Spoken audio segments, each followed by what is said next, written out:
छत्तीसगढ़ में 23 जून की अलसुबह राजनीति के लिहाज से काफी बुरी खबर आई। दुर्ग जिले के वैशाली नगर विधानसभा क्षेत्र से विधायक विद्यारतन भसीन के निधन की सूचना सुबह सुबह मीडिया की सुर्खियां बनी। दरअसल विद्यारतन भसीन काफी लंबे समय से बीमार चल रहे थे और दरमियानी रात 22 और 23 जून की रात करीब 2:44 में उन्होंने अंतिम सांसें ली। रायपुर के एक निजी अस्पताल में उन्हें भर्ती कराया गया था। नमस्कार, मैं नीलेश। न्यूज़बाजी में आज विद्यारतन के राजनीतिक सफर और उनके जीवन से जुड़ी तमाम पहलुओं की हम चर्चा करेंगे। लेकिन उससे पहले बता दें आपको कि जैसे ही निधन की सूचना मिली, अस्पताल जहां पर वो भर्ती थे, रायपुर के निजी अस्पताल में, वहां और उनके भिलाई वैशाली नगर स्थित उनका जो निवास है, निज निवास है, वहां पर उनके समर्थकों का, उनके चाहने वालों का पहुंचने का सिलसिला शुरू हो गया। राजनीति क्षेत्र से भी जुड़े काफी लोग, दिग्गज जो है वो विद्यारतन भसीन के घर पहुंचे। जब उनका पार्थिव शरीर घर लाया गया तो उसके बाद इस प्रदेश के पूर्व मुख्यमंत्री, माफ करिएगा, इस प्रदेश के पूर्व मुख्यमंत्री डॉक्टर रमन सिंह, पूर्व कैबिनेट मंत्री प्रेम प्रकाश पांडे, भिलाई के ही रहने वाले, भिलाई नगर से वो विधायक रह चुके हैं, प्रेम प्रकाश पांडे, भाजपा के राष्ट्रीय नेता और यहाँ प्रभारी नितिन नवीन, अरुण साव जो यहाँ प्रदेश अध्यक्ष हैं भाजपा के, विधानसभा के में नेता प्रतिपक्ष नारायण चंदेल, शिवरतन शर्मा, ऐसे तमाम नाम थे, पूर्व कैबिनेट मंत्री और विधायक बृजमोहन अग्रवाल, ऐसे तमाम बीजेपी के आला नेता जो छत्तीसगढ़ के कहे जाते हैं, सरोज पांडे, ऐसे सारे लोग उनके निवास पे पहुंचे। इसके अलावा स्थानीय जो कांग्रेस के भी नेता थे और उन प्रदेश अध्यक्ष थे मोहन मरकाम, वो भी अंत्येष्टि कार्यक्रम में पहुंचे। इनके साथ ही भिलाई नगर निगम के महापौर नीरज पाल, भिलाई नगर के विधायक देवेंद्र यादव, ऐसे तमाम राजनीतिक क्षेत्र से जुड़े और इनके चाहने वाले तमाम लोग कार्यक्रम में पहुंचे। उनके अंतिम संस्कार, उनके अंतिम दर्शन करने के लिए पहुंचे। सुबह से ही उनके भिलाई में जो उनका निवास है वैशाली नगर में, वहां पर भीड़ लगी थी समर्थकों की। दोपहर करीब 1:30 से 2 बजे के बीच में उनकी शव यात्रा निवास स्थान से रामनगर मुक्तिधाम के लिए निकाली गई। मुक्तिधाम में विद्यारतन भसीन की दोनों बेटियों, चूंकि उनकी 2 बेटियां थी पारिवारिक उसमें, तो उनकी दोनों बेटियों ने मुखाग्नि दी। एक जो बड़ी बेटी है दिव्या मक्कड़ भसीन और छोटी बेटी उनकी शक्ति खेरा भसीन, इन दोनों ने मुखाग्नि दी। काफी शोकाकुल माहौल रहा। जो पक्ष है, विपक्ष है, नेता, जितने भी दल के नेता हैं, चाहे वो भाजपा के हैं, कांग्रेस के हों, निर्दलीय हों, या राजनीति से अलावा दूसरे क्षेत्र के लोग, प्रशासनिक हलकों के लोग और तमाम उद्योगपति, ये सब अंत्येष्टि कार्यक्रम में पहुंचे। स्वाभाविक था कि सब शोक व्याप्त सभी ने किया। इसके अलावा उन्हें गार्ड ऑफ ऑनर भी दिया गया। गार्ड ऑफ ऑनर जिला प्रशासन द्वारा, पुलिस प्रशासन द्वारा दिया गया। ये तो आज उनके जो अंतिम संस्कार थी, उसका संस्कार हुआ, उस दरमियान की चीज़ें थी। लगभग 4 बजे तक मुक्तिधाम रामनगर में लोग उपस्थित रहे। जब मौन धारण वाला जो अंतिम कार्यक्रम होता है शमशान घाट पे आज का, वो करने के बाद सब रवाना हो गए। तो ये थी आज की उनकी घटनाक्रम। लेकिन अगर राजनीतिक सफर की बात करें तो विद्यारतन भसीन एक ऐसे जिम्मेदार नेता के तौर पे उनकी पहचान थी प्रदेश में, देश में, और ये भिलाई में खासकर, कि उनके पास कोई भी अगर जाता था तो ऐसा कहा जाता है कि वो खाली हाथ नहीं लौटता था। उनको वो उतना ही तवज्जो देते थे, चाहे वो उनके पार्टी का कार्यकर्ता हो, चाहे उनके क्षेत्र का कोई हो, या फिर क्षेत्र का नहीं हो, उनकी पार्टी का नहीं हो, लेकिन उसको तवज्जो बराबर विद्यारतन भसीन देते थे। जितने भी लोग पहुंचे थे उनके अंत्येष्टि कार्यक्रम में, उनका सबका सब यही चर्चा भी थी। सफर की अगर मैं बात करूं, जन्म विद्यारतन भसीन 28 दिसंबर 1947 में मध्य प्रदेश के छिंदवाड़ा में विद्यारतन भसीन का जन्म हुआ। उनके पिताजी चुन्नीलाल भसीन राष्ट्रीय स्वयं सेवक संघ के एक में काफी सक्रिय भूमिका रही है, उनके संघ संचालक की भूमिका में भी रहे हैं। विद्यारतन भसीन ने 1968 में इंजीनियरिंग की पढ़ाई की, इंजीनियरिंग पास किया उन्होंने। उसके बाद वो सक्रिय राजनीति में आ गए और काफ़ी सक्रियता रही उनकी भारतीय जनता पार्टी में, जनसंघ में इनकी बहुत पकड़ मानी जाती थी और काफ़ी संगठन के काफ़ी करीबी नेताओं में से इनकी गिनती होती थी। विद्यारतन भसीन के अगर राजनीतिक करियर की बात करें, निष्ठावान कार्यकर्ता के तौर पर विद्यारतन भसीन की अपनी एक अलग पहचान उनके अंतिम समय तक बनी रही। सन 1984 में, इससे पहले सन 1980 में उन्हें भाजपा का जिला मंत्री भिलाई दुर्ग बनाया गया। सन 1984 में भाजपा जिला अध्यक्ष भी रहे। इसके बाद 1989 से 1991 में मंत्री प्रेम प्रकाश पांडे के विधायक प्रतिनिधि रहे। जब मध्य प्रदेश शासनकाल में प्रेम प्रकाश पांडे मंत्री थे तो उनके विधायक प्रतिनिधि रहे विद्यारतन भसीन। काफी करीबी माने जाते रहे प्रेम प्रकाश पांडे के विद्यारतन भसीन, और ऐसा कहा भी जाता है कि उनके जो ध्वजावाहक प्रेम प्रकाश पांडे के शुरुआती दौर में जो ध्वजावाहक लोग थे उनमें विद्यारतन भसीन का नाम सबसे अग्रणी लिस्ट में शामिल था। कारण ये भी था कि आज सुबह से ही जैसे इनके निधन की सूचना मिली, प्रेम प्रकाश पांडे के का पूरा परिवार, प्रेम प्रकाश पांडे के बेटे मनीष पांडे और वो प्रेम प्रकाश पांडे खुद उनके निवास पर पहुंचे थे और अंतिम संस्कार के कार्यक्रम तक वो उन लोग वहां पे मौजूद ही रहे। 1989 से 91 तक मंत्री प्रेम प्रकाश पांडे के विधायक प्रतिनिधि रहने के बाद सन 1991 में भाजपा जिला प्रकोष्ठ अध्यक्ष बनाया गया। सन 1993 में भाजपा प्रदेश महामंत्री सहकारिता प्रकोष्ठ बनाए गए। सन 1994 में भाजपा जिला महामंत्री बने। फिर इसके बाद नगर पालिक निगम के दूसरे चुनाव में, भिलाई नगर पालिक निगम के दूसरे चुनाव में भाजपा ने इन्हें महापौर की टिकट दी। पूर्व राज्य मंत्री बदरुद्दीन कुरैशी जो कांग्रेस की टिकट पर चुनाव लड़ रहे थे महापौर का, उनको उन्होंने हराया और काफी बड़े अंतर से हराया। 2011 तक वे भिलाई महापौर की जिम्मेदारी उन्होंने निभाई। इसके बाद पार्टी ने 2014 में वैशाली नगर विधानसभा सीट से विद्यारतन भसीन को विधायक की टिकट दी। उन्होंने तब जो वर्तमान तत्कालीन विधायक थे भजन सिंह निरंकारी, उनको 2014 के चुनाव में हराया और उसके बाद जीत हासिल की। लगातार दूसरी बार 2018 में, जब ये माना जा रहा था कि विद्यारतन भसीन की तबीयत चूंकि पिछले कुछ सालों से लगातार खराब चल रही थी, तो ये माना जा रहा था कि 2018 चुनाव में उन्हें मौका नहीं मिलेगा, विधायक की टिकट उनकी शायद कट सकती है, किसी और को मौका दिया जा सकता है। लेकिन पार्टी ने फिर से उन पर भरोसा जताया और 2018 में फिर से उन्हें टिकट दिया। और जब कांग्रेस की पूरी लहर 2018 के विधानसभा चुनाव में थी, उस दरमियान जब पूरे दुर्ग संभाग की 20 सीटों में से भाजपा को सिर्फ 2 सीटों पर जीत मिली, छत्तीसगढ़ की 90 कुल सीटों में से सिर्फ 15 सीटों पर जीत मिली और दुर्ग जिले की 6 सीटों में से सिर्फ 1 सीट पे जो भाजपा को की जीत मिली थी, उसमें से एक नाम विद्यारतन भसीन का था। विद्यारतन भसीन ने वैशाली नगर विधानसभा चुनाव 2019 में लगातार दूसरी बार जीता। दुर्ग संभाग में कुल 20 सीटों में से जो 2 सीटें भाजपा के खाते में 2018 के चुनाव में आई थी, उनमें से एक तत्कालीन मुख्यमंत्री डॉक्टर रमन सिंह की राजनांदगांव सीट थी और दूसरी सीट जो थी वैशाली नगर विधानसभा सीट थी। चूंकि संघ और वैशाली नगर विधानसभा क्षेत्र में उनकी अपनी लोकप्रियता और उनकी अपनी पकड़ का ही नतीजा था कि जब कांग्रेस में माहौल हो गया था 2018 विधानसभा चुनाव में, उसके बावजूद भी विद्यारतन भसीन, जबकि माना जा रहा था कि सबसे कमजोर कैंडिडेट है उस चुनाव में, जब माना जा रहा था, तभी भी उन्होंने एक अच्छे अंतर से जीत हासिल की। हालांकि 2014 से 2018 के बीच में विद्यारतन भसीन को एक हार का भी सामना करना पड़ा। भिलाई नगर विधानसभा चुनाव, भिलाई नगर पालिक निगम चुनाव होने थे।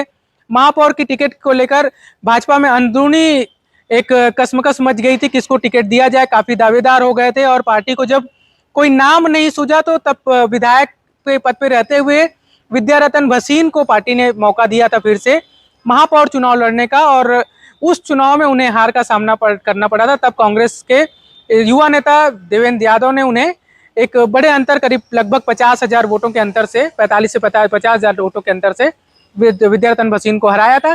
तभी माना जा रहा था जब वो महापौर चुनाव हार गए थे कि अगले चुनाव में इन्हें मौका नहीं मिलेगा, लेकिन पार्टी ने उन्हें मौका दिया और वो जीत भी हासिल की उन्होंने।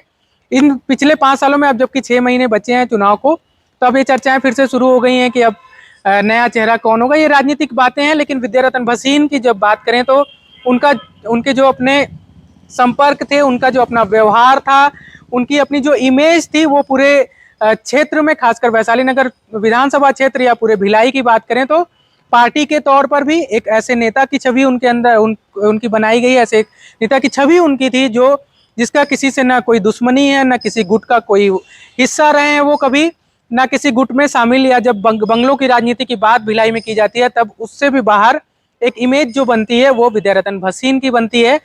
विद्यारतन भसीन विधायक रहते हुए उन्होंने वैशाली नगर विधानसभा क्षेत्र में, और जब महापौर थे तब भिलाई नगर पालिक निगम क्षेत्र में कई ऐसे विकास कार्य किए, कई ऐसे माइलस्टोन भी उन्होंने बनाए जिसके लिए उन्हें जाना जाएगा। एक इंजीनियर की राजनीतिक करियर में, राजनीतिक सफर शुरू होना, एक इंजीनियर का राजनीति के क्षेत्र में आगे बढ़ना, और एक सफल राजनेता के तौर पर, एक जन नेता के तौर पर उनकी छवि भी बनती चली गई। तो ये विद्यारतन भसीन की एक संक्षिप्त डिटेल थी। उनकी बेटियों ने, जैसा मैं पहले भी बताया हूँ, आज उनकी 2 बेटियां थी परिवार में, वो उन्होंने ही उनको मुखाग्नि दी।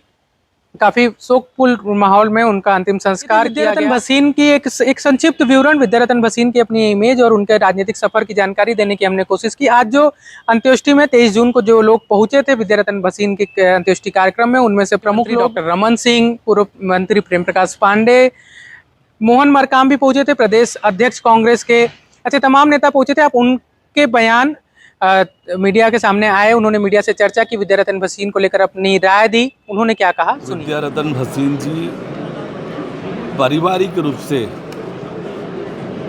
जनसंघ और फिर बाद में भारतीय जनता पार्टी के बहुत ही अनुशासित, कर्मठ और मेहनती कार्यकर्ता रहे। महापौर के रूप में बहुत लोकप्रिय रहे। विधायक के रूप में भी जितनी सहजता और सरलता से लोगों के लिए उपलब्ध रहकर उनकी सेवा करना, उनकी मदद करना, एक बहुत ही अनुशासित, कर्मठ जननेता रहे। भारतीय जनता पार्टी के कर्मठ कार्यकर्ता रहे। ऐसे कार्यकर्ता के जाने से भारतीय जनता पार्टी में सभी कार्यकर्ता हम दुखी हैं। पार्टी के लिए ये अपूरणीय क्षति है। हमारा तो 1977 से उनसे संबंध था और जनता पार्टी से लेके भाजपा विभिन्न संगठन के कार्यों के साथ हमारे प्रतिनिधि के रूप में भी कार्य किया 90 में, फिर मंत्री प्रतिनिधि के रूप में भी, संगठन के जिला मंत्री, महामंत्री, महापौर, जनप्रतिनिधि। व्यक्तिगत उनके जाने से हमारी व्यक्तिगत क्षति हुई है।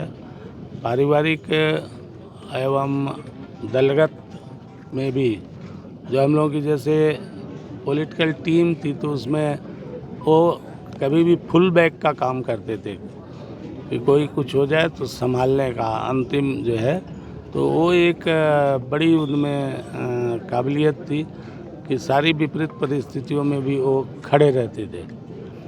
जिस कालखंड में हम लोग चुनाव हारा करते थे 84 में, 80 में, मुझे याद है सारे लोग काउंटिंग छोड़ के भाग जाते थे तो भी वो आखिरी व्यक्ति रहते थे जब सब टेबल से रिपोर्टिंग लेकर के वो आते थे। तो ऐसा पार्टी के प्रति निष्ठा और कार्य पार्टी के लिए, क्षेत्र के लिए और हम सब के व्यक्तिगत क्षति हुई है। हम सब भगवान से प्रार्थना करते हैं कि उनकी आत्मा को अपने चरणों में स्थान दे और उनके तमाम स्नेही जनों को इस दुख को सहने की क्षमता दे। विद्यारतन भसीन जी पांडे जी के ध्वजवाहक के रूप में भी जाने जाते हैं, कुछ याद? हमारे एकदम अभिन्न ही रहे।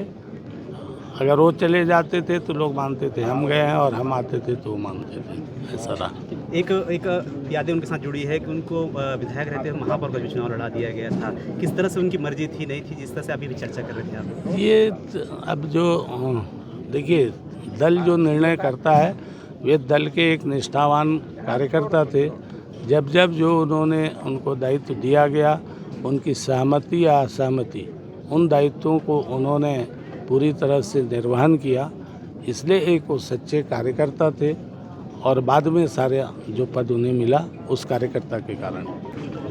न केवल उनके परिवार के लिए बल्कि समाज और छत्तीसगढ़ के लिए ये अपूर्णीय क्षति मैं मानता हूँ, क्योंकि उसका व्यक्तित्व की उनकी विशालता और अलग अलग सभी क्षेत्रों में उन्होंने अपनी प्रतिभा दिखाया। संगठन में एक सक्रिय कार्यकर्ता की हैसियत से संगठक के रूप में काम किया, बाद में महापौर की हैसियत से विकास के कामों में रुचि लिया और विधायक के नाते लगातार 10 साल उनकी एक महत्वपूर्ण भूमिका रही इस पूरे क्षेत्र के। व्यक्तिगत इतना सौम्य, इतना सरल, इतना कठिन दृढ़ प्रतिज्ञा व्यक्ति मैंने नहीं देखा।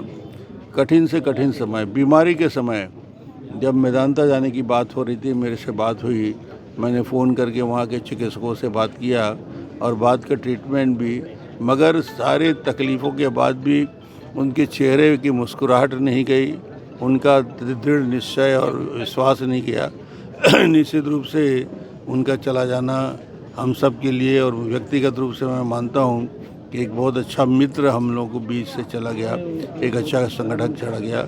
मैं मृतात्मा के प्रति, उनके प्रति अपनी संवेदना व्यक्त करता हूं और साथ ही साथ उनके परिवार को इस दुख को सहने की क्षमता दे। पूरा भिलाई स्तब्ध है। उनसे जो भी जुड़े थे उनके मन में सिर्फ एक ही बात है, मेरे मन में भी, इतने सहज और सरल और सिर्फ राजनीतिक व्यक्तित्व के धनी नहीं थे, सामाजिक भी थे, धार्मिक भी थे। और प्रेम व्यवहार अगर किसी से सीखना है तो माननीय भसीन जी से सीखें। अपने नाम के अनुरूप वो विद्या के खान थे। मतलब हम लोग जब बैठते थे साथ में तो जब भी राजनीतिक चर्चा किसी वार्ड की बात होती थी तो 10-15 साल पहले रिजल्ट को तुरंत बता देते कि इसमें कितने वोट पड़ा था और किसको कितना मिला, ये बता देते थे वो। 5 मिनट नहीं लगता था।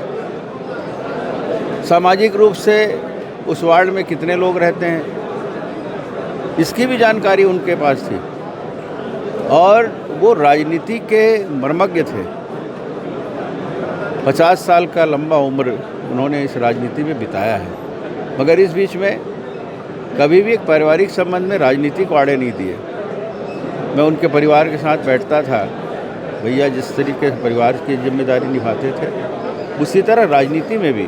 और पार्टी के प्रति तो इतना उसको आत्मिक लगाव था कि कोई अगर पार्टी के खिलाफ बोले या पार्टी में रहने वाले कोई पार्टी के विरुद्ध में कोई बात कहे या पार्टी के विरुद्ध में काम करे, उसके लिए वो बौखला जाते थे। ऐसा लगता था कि अगर सामने रहे तो वो पता नहीं क्या कर डालेंगे। इस भाव से जितने सरल और सहज थे उतने गलत कार्यों के लिए वो आक्रोशित भी हो जाते थे। और आज मेरे को तो बहुत प्यार किए। 2000 आज से 20-22 साल पहले से मेरा उनका संबंध है। जब मैं नगर पालिका अध्यक्ष था वो मुझे छोटे भाई के रूप में मानते थे। अभी भी जब हॉस्पिटल में वो बीमार थे तो मोहित उनके दामाद हैं, छोटे दामाद, उनको बोलते थे विजय को फ़ोन लगाओ, सांसद जी को फ़ोन लगाओ। मतलब जब से मैं सांसद बना था तब से मेरा नाम लेके नहीं पुकारे वो, सांसद जी करके। और कभी अचानक फ़ोन आता था, कहाँ पे हैं सांसद जी, बैठना चाहते हैं। कभी मैं उनके घर चल देता था, कभी वो मेरे घर आ जाते थे और बहुत लंबी बात होती थी। ये यादें मेरे जेहन में हैं और सदा रहेगी। हमारे एक बड़े भैया को हमने खोया है और उनसे जो अनुभव लिए हैं उसका लाभ निश्चित रूप से राजनीति में मिल रहा है। मैं ईश्वर से यही कामना करता हूँ कि इन जैसे व्यक्तित्व के धनी अगर पुनर्जन्म सत्य है तो फिर से एक बार इसी परिवार में उनको जन्म दे, और ताकि इनका प्यार, इनका स्नेह, इनका मार्गदर्शन हम सब। विधायक, पूर्व महापौर, हमारे विधायक साथी श्रद्धेय विद्यारतन भसीन जी हमारे बीच नहीं रहे। मैं उनको मेरी ओर से, मेरे दल की ओर से सत नमन करता हूँ, श्रद्धांजलि अर्पित करता हूँ। इस दुख की घड़ी में परिवारजनों को दुख सहने की शक्ति प्रदान करे, मैं यही ईश्वर से प्रार्थना करता हूँ। मृदुभाषी, मिलनसार, हंसमुख स्वभाव के हम विपक्ष में थे तब भी विधायक थे और सत्ता में हैं तब भी विधायक रहे। तो कहीं ना कहीं उनके साथ जो बिताए यादें आज भी यादें आती है। हम लोग हमेशा भले अलग अलग दल के होते हुए भी हम लोग जब विधानसभा में बैठते थे तो हर मुद्दों पर हम लोग चर्चा करते। उनका जाना छत्तीसगढ़ के लिए अपूर्ण क्षति है। मैं उनको सत नमन करते हुए ओम शांति। विद्यारतन भसीन को लेकर ये संक्षिप्त विवरण था। उनके बारे में जो राजनेता हैं, जो जनप्रतिनिधि जो पहुंचे थे उनके अंत्येष्टि कार्यक्रम में, उनका क्या कहना था आपने वो भी सुना। इस विद्यारतन भसीन से जुड़ी अन्य खबरें और तमाम जानकारियां, कुछ और अपडेट आएंगी तो भी हम आपको शेयर करेंगे। फिलहाल इस वीडियो में इतना ही। आप इस तमाम खबरों को पढ़ने के लिए हमारी वेबसाइट newsbaji.com को भी फॉलो कर सकते हैं।